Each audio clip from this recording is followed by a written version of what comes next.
На класному об'єкті в Буратині робимо стелю з такими треками. Назар там уніфлотом ще щось доробляє, вже шви затерті. Маємо ось такі гіпсові світильники вмонтовані. Хотів би трішечки розказати, як ми монтували цю стелю.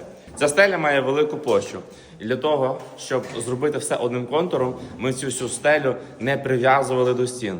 Зараз зійду на перший поверх і покажу, як ми це робили.